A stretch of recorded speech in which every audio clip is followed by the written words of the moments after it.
Hey guys, how's it going? Hope you're doing well. My name is Crown, and today I'm going to read you some very interesting stories that I hope that you're gonna love. And now, without further ado, let's go! I, female 27, come from a family of white-collar career people. My dad, 60 male, owns his own business, and my mom, 57 female, is a pediatric surgeon.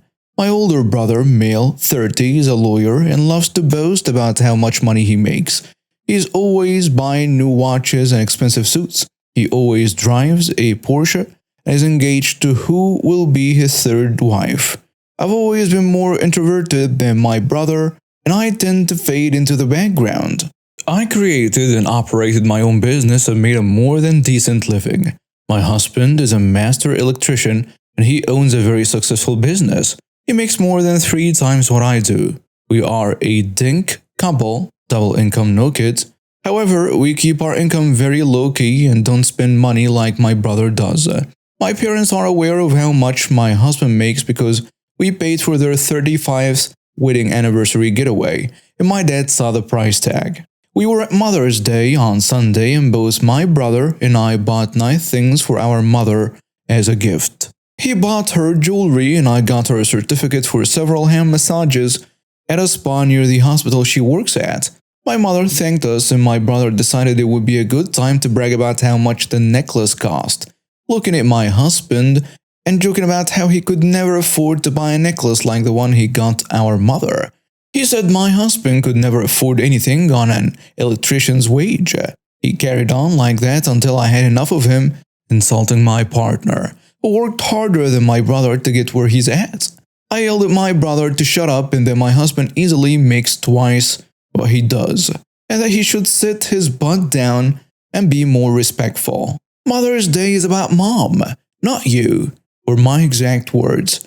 After my brother left soon after I snapped at him, I apologized to my mom, and we went on to have a wonderful dinner where mom told my husband embarrassing stories about me when I was little. My husband thanked me for standing up for him, and my mom told me she had a lovely night while we were on the phone yesterday.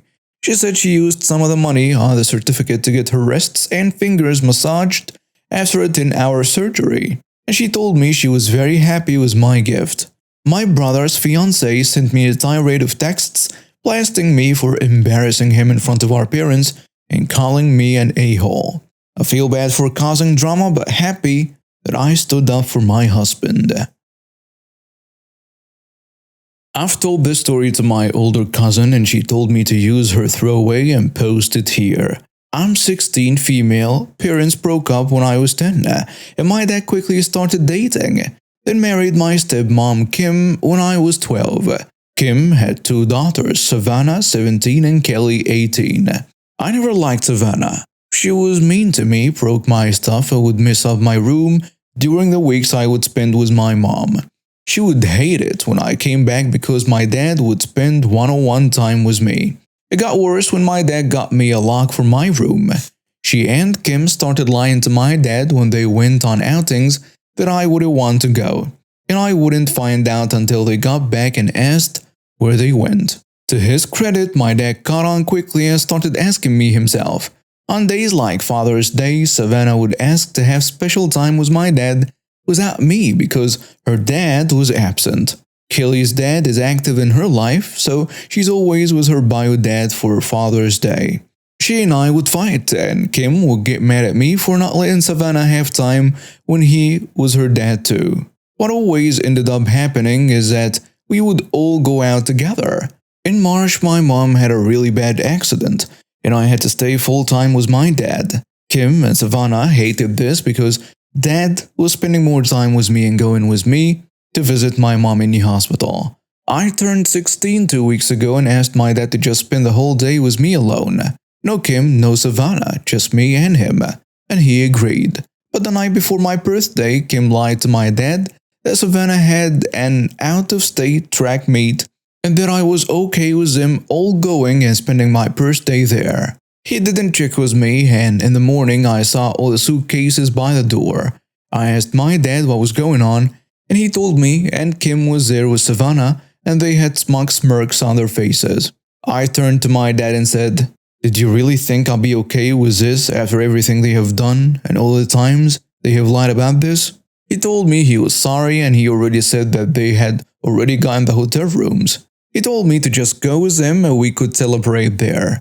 I told him no, I don't really feel like spending my 16th birthday in a car for hours with the two people I hate most in the world.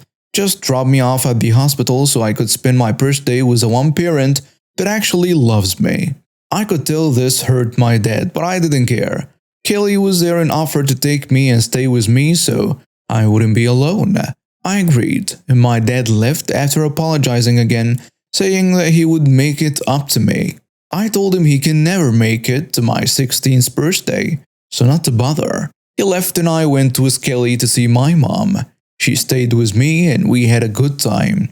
The best you could have at a hospital. On the way home, Kelly told me that she also hated Savannah and told me that her stepdad divorced Kim when she cheated and Savannah helped her hide it. He still pays child support for Savannah, but he doesn't want to see her, and neither does her family. Kelly showed me her phone and it showed a conversation with Savannah's bio dad, Don, about what they had done to me. Kelly still talks to him and his parents and loves her. He asked if we would join him and his parents for dinner. Kelly said it was up to me, and that despite Savannah's personality, Don, the bio/stepdad, was a good guy. Cue my revenge. I remember my exact thoughts were, I can't wait to tell Savannah that a dad who doesn't even love her anymore would rather spend time with me, a stranger, than her. I said sure and we went to the restaurant. They had a few more people there, aunts and uncles who also wanted to see Kelly, and I was a bit uncomfortable until they all welcomed me. They all wished me a happy birthday and I quickly realized the dinner was truly all about me. They asked about my likes, school, and friends. They even got me a cake and gift cards, which I wasn't expecting at all. All in all, I got $500 in gift cards. It was amazing, and I had a good time. Kelly insisted we take pictures, so we did. When the night was over, I went with Kelly home. She sent me more pictures.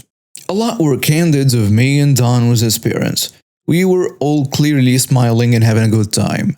At home, Kelly and I stayed up late watching Netflix, and she told me how she was glad she didn't have to share her dad with Savannah. I got the idea to get the perfect revenge on Savannah by sending her the pictures of me with her bio dad. Kelly thought it was an awesome idea, and that's what I did.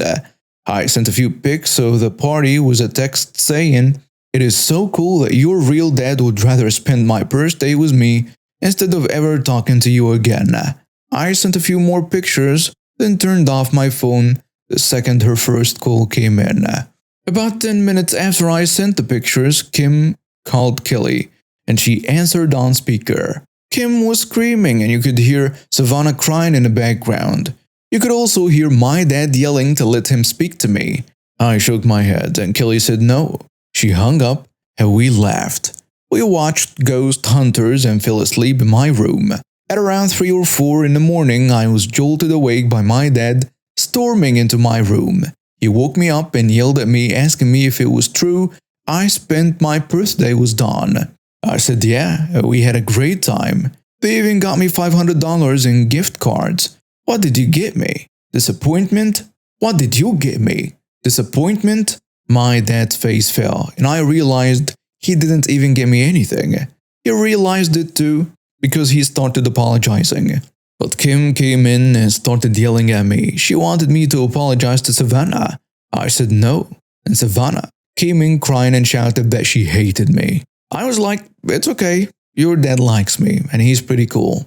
I can see why they all hate you too. Savannah fell to the floor sobbing, and Kim tried to lunge at me. My father stopped her and told her to leave me alone. He yelled at her and kicked them both out of my room. He then asked Kelly if she would leave us alone to speak. Kelly was sleeping in my room too. She looked at me and I nodded. So she left. My dad said he was sorry, that he never regretted anything so much, and it hit him how bad he hurt me when he saw pictures of me blowing out my candles. My dad said he was sorry. that he never regretted anything so much, and it hit him how bad he hurt me when he saw pictures of me blowing out my candles with another family by my side. He promised me he would make it up for me, but I told him he'd never make it up to me. He asked me what he could do, that he would do anything, and I told him to divorce Kim and never see Savannah again. He got angry and told me to be serious, and I told him that I was serious, that I've hated Kim and Savannah, and it was clear they hated me. I told him once Mom got out of the hospital, I would live full time with her and never see him again. I then said that I was already starting to hate him too and can't have him hurting me anymore just to please them. He started to cry and apologize, but I kept telling him to leave me alone. I then hid under the covers, ignoring him until he left.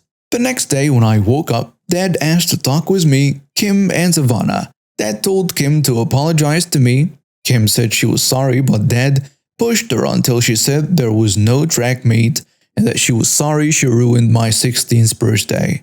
He made Savannah apologize too, who looked like she had been crying all night. All I said was, "Cool, I don't forgive you because I know you're not sorry."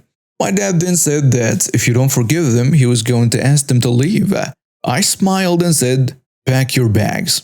Then started laughing hysterically. I told him that I would never forgive them. I took things further by telling Savannah I must suck to lose 2 whole dads. She began screaming and went after me. She got in a few shots before I grabbed her by the back of the head and slammed her face into my knee. She was bleeding pretty badly, then Kim came after me and slapped me. But Kelly pulled her away before she could do more. That pissed off my dad and he told her to leave the house now. They only left when my dad said if she didn't, he pressed charges on her for hitting me. She left and my dad looked me over to see if I was okay. He kept apologizing, he hugged me and I hugged him back, but I told him that if he stayed married to Kim, it showed he never cared about me. He cried and just kept apologizing and told me he would make this right. We didn't talk much after that and I told him I wanted to see Mom. He took me and told me he would pick me up in a few hours. I told my mom everything that happened and she was pissed. She made me call my dad and told him that she would be pressing charges. She also told him that I would be staying with my cousin until she was out of his house. I don't know what was said, but I've been with my cousin since. It's pity, but I kept sending pictures of me with Dawn to Savannah. But my cousin told me to stop because it could be seen as harassment. I've been having a good time here. My cousin has 3 kids, 10, 7, and 4, and they really like me. We spend time watching anime or scary videos on YouTube. Yesterday my dad came to visit and he told me that he had to take me to the police station because my mom was indeed pressing charges and she wanted a restraining order too. I talked to the police and my dad was there with me. My mom was there via Zoom, as well as her lawyer, and it was all pretty crazy. My mom's lawyer suggested that I not be allowed back to my dad's house unless Savannah and Kim aren't there. Then my dad dropped a bomb that Savannah is going to live with her grandma out of state until his divorce, yes, he's getting divorced y'all, is finalized. Her dad wouldn't take her and neither would his parents. My dad dropped me off at my cousin's and once again told me he was sorry and promised to make it all up to me. Again, I doubt he can, but I guess divorcing Kim is a step in the right direction. As for now, I'm still with my cousin, her husband and kids. I'm pretty happy here and Kelly has come to visit a few times. She told me she's living full-time with her dad now and getting ready for college. My school ends on June 3rd and then I'll be on summer break. I am really not sad at all about Savannah. I pity her sometimes, but sometimes I'm just glad she's in so much pain. I don't know why. Maybe I'm evil deep down or something. Hey everyone, just had to share the story about my experience with an entitled manager during my closing shift at McDonald's. It's a bit long, but I hope you enjoy it. So a bit of background. I work at McDonald's and usually my shifts are pretty straightforward. This night, however, was something else. I was working the grill and it was getting late. We were super slow, so I started minimizing what we had in stock. My plan was to cook the rest of the food to order for the last half hour of my shift. This way we wouldn't end up wasting a ton of food. As I was getting everything organized, our closing manager, Karen, I know right, came up to the grill station. "What are you doing?" she asked, looking at the nearly empty trays. "I am minimizing stock since we're slow. I'll cook the order for the last half hour," I explained. Karen's eyes narrowed. "No, we're not closed yet. Fill the trays." I tried to reason with her. "But Karen, it doesn't make sense to have all this food sitting out when we're not busy. We'll just have to throw it away." She didn't listen to a word I said. "I don't care, fill the trays. We need to be ready for customers." I could see she wasn't going to budge, so I turned to my co-worker in the grill with me, Jake.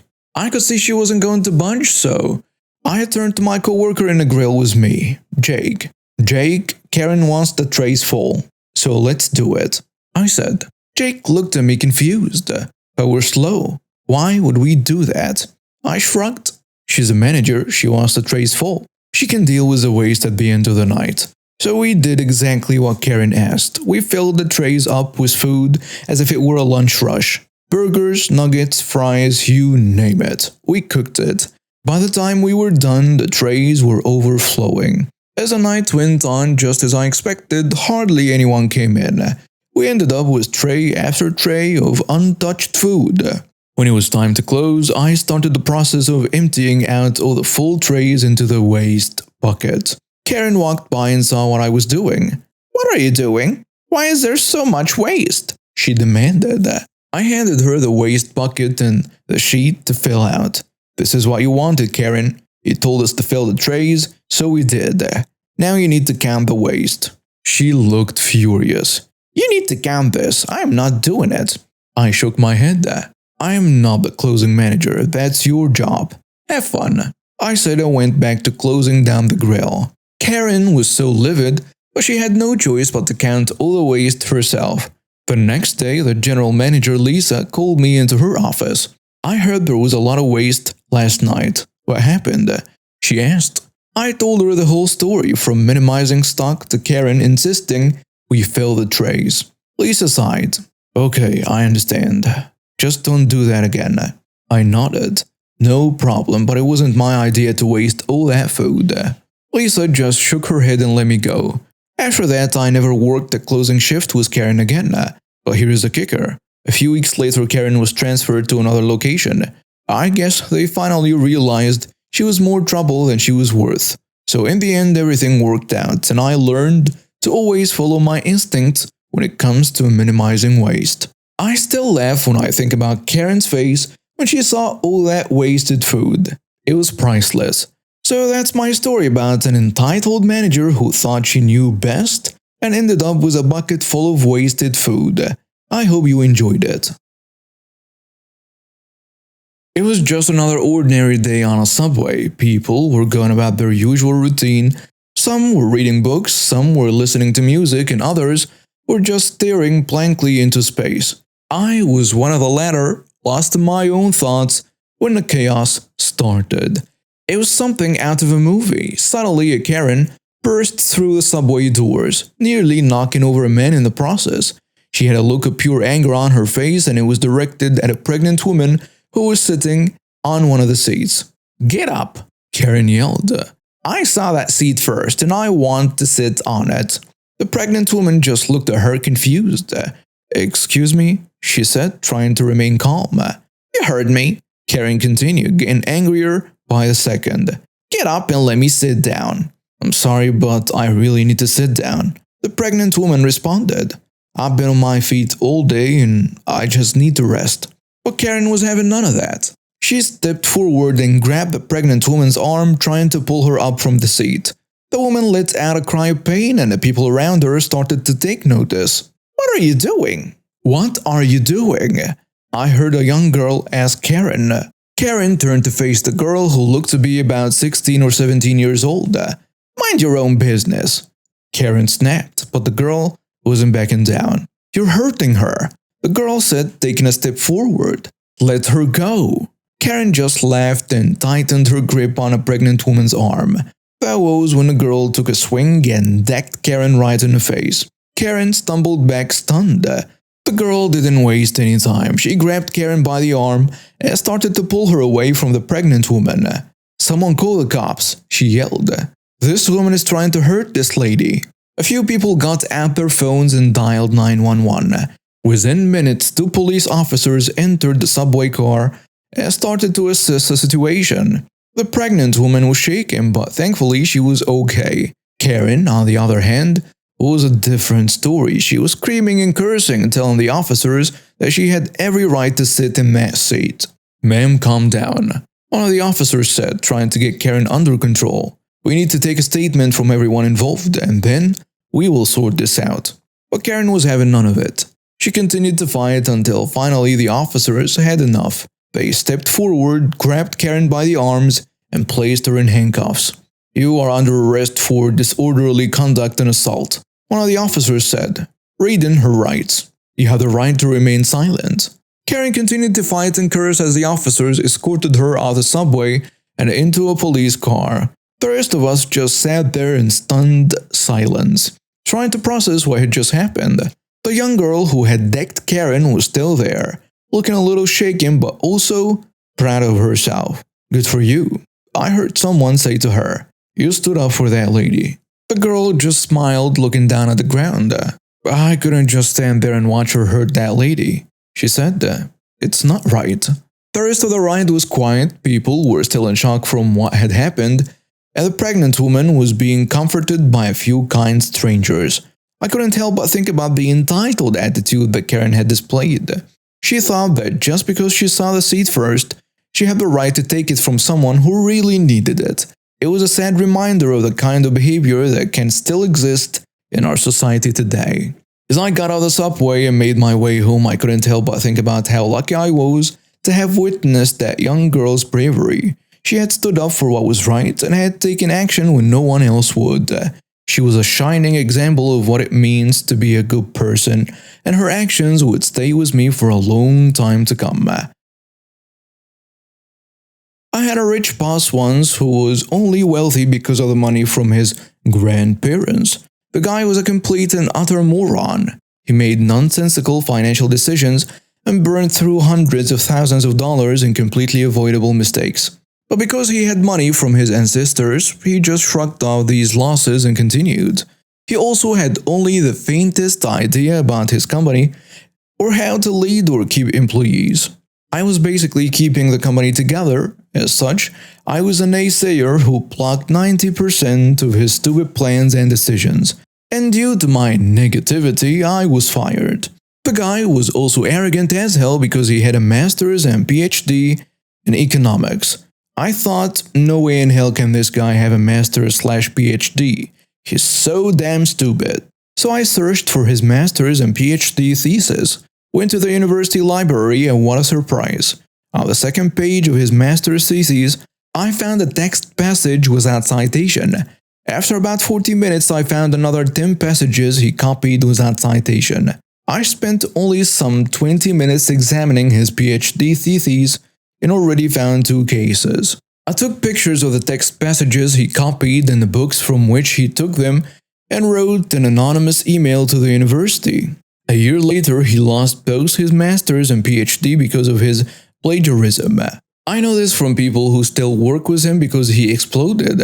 The university just thanked me but told me they couldn't provide further info due to data protection. So either he had a ghostwriter who didn't care, or he just copied and thought he would never be caught. He wrote both in the 80s. Chances are many master's and PhD theses from those times are plagiarized because there were fewer possibilities to check. After all, imagine it's 1985 and you are at the University of Chicago. During a trip to Miami, you visit the library and copy a thesis there.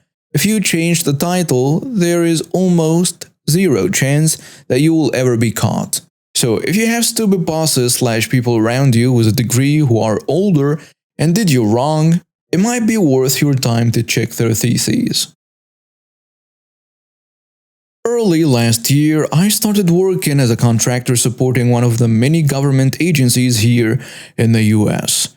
My job description was pretty simple: act as administrative support for a particular federal employee. In effect, I am a glorified secretary.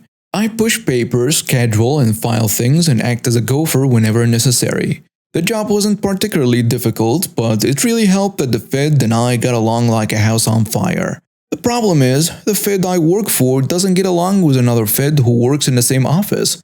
Their job descriptions have nothing to do with each other, and there is really very little need for them to interact with each other, but for some reason, which I still don't know, there was bad blood between them. Cue the pandemic. Our office went from a steady workload to a maximum telework position, and just like that, there was no work for the contractors to do.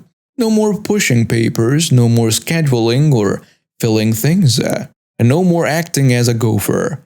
Just long days sitting in my cubicle, reading Reddit on my phone. The Fed I support decided that we'd take the opportunity to clean out 2 offices in another building that haven't been used for years so they can be repurposed. They'd sat idle for years because no one wanted to clean them. These rooms are filthy with electronics that were old in the 90s. Old break room food, cables everywhere, and works. As we get started, I am happy to be there, as cleaning these rooms means I finally have something to do. Better yet, the Fed I worked for was right there with me, elbow deep in garbage. After the first day, we have made solid progress of one of the rooms, but it took 8 hours of hard labor to get there. I go back to my cubicle to gather my things to go home and find the other Fed waiting for me. Where have you been all day? I've been in the other building helping my Fed clean out a room. That's not your job description. You don't need to be helping this person do that. I really don't mind. It's better than sitting around on the government's dime, doing nothing. And besides, my job is to support this person. If they want me to help clean out a room, I am more than happy to help. No, you can't be doing that. If it's not in your job description, then it's not your job. This Fed should know better than to take advantage of your good nature and make you do work that you weren't hired for. I'm sorry, you're going to have to take that up with my Fed. As far as I know, my job is to support this person in whatever way they need, including physical labor. We'll see about that. The next day, my Fed and I go back to the other building to work. We're 10 minutes into cleaning when the other Fed shows up with a member of the union in tow. The Fed then ripped into my Fed for forcing me to do work outside of the scope of my duties and prodded the union representative to back up his position. Funny thing was, the union rep had no idea what he was doing there. Neither my Fed nor I are members of the union, and his opinion really had nothing to do with the situation. The other Fed brought him in to use as a prop. To his credit, he seemed to know that, because he just gave us an uncomfortable shrug with a look like, I have no idea why I'm here either, and said nothing at all. Rather than fight about it, my Fed surrenders gracefully and the 2 of us reluctantly leave the uncleaned rooms behind. A week later, I was sent home after guidance came down from Washington, saying that since there was no work being done, contractors were no longer needed to support the Feds on staff until the pandemic ended. I sat home for about a day before getting a call from my company telling me another division needed me. This would be a permanent change of office, and as long as I didn't mind the risk of COVID, I could start immediately. Fast forward several months to November, I am happily working away in my new office when the Fed who had a problem with my helping clean the rooms comes in to speak with some of the employees in my new office. This person is absolutely livid because the 2 rooms had finally been reassigned but still needed to be cleaned before they could be turned over to their new owners. This Fed was called into work specifically to clean the rooms despite still being on maximum telework status, because there was no one else they could call. All of the contractors who had supported them had already been reassigned, and there was nothing in this person's job description that said they couldn't be assigned this particular duty. Apparently, it took almost 2 weeks of backbreaking labor to clean out the rooms until they were good enough to transfer. The best part was, this person seems to have completely forgotten what part I had to play in this little drama, because when they came to my office to complain about the injustice of it all, to anyone who would listen, they stood right in front of my desk to do so. I got to hear every word of the story right from the horse's mouth.